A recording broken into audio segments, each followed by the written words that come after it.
तुम्ही आदरणीय देवेंद्रजी फडणवीस साहेबांचे अत्यंत विश्वासू आहात। या ठिकाणची परिस्थिती हळूच पण त्यांच्या काळामध्ये तुम्ही सांगितल्याच्या राहणार नाही, हेही आम्हाला माहीत आहे।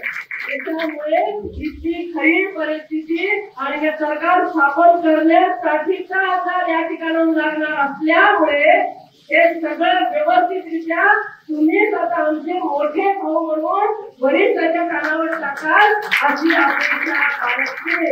कारण असं आहे की आता तुम्ही विधान परिषदेचे सदस्य म्हणून परत एकदा विराजमान झाले, मीही त्या सभागृहामध्ये आहे।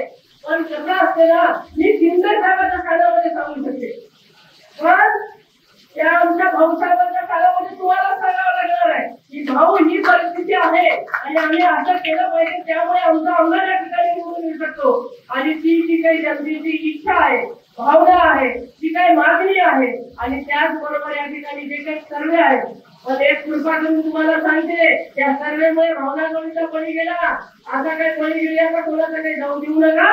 ही पण या ठिकाणी तुम्हाला मोठे भाऊ म्हणून या ठिकाणी आणि म्हणून आपल्याला हे सरकार परत विराजमान करायचं आहे आणि त्यासाठी एक एक आमदार आपला आला पाहिजे, तो महायुती मधला कुठल्याही पक्षाचा असेल तो आला पाहिजे, अशी भावना आमच्या सगळ्यांचीच आहे। परंतु जी परिस्थिती आहे ती परिस्थिती वरिष्ठांकडे विकत झाली पाहिजे, मांडली गेली पाहिजे, या भूमिकेची मी या ठिकाणी निश्चितच आहे।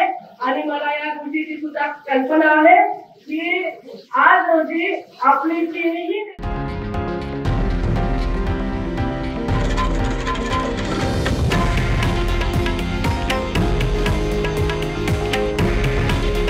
हे आहे देशातील नंबर 1 न्यूज नेटवर्क आणि आपण पाहत आहात TV9 मराठी।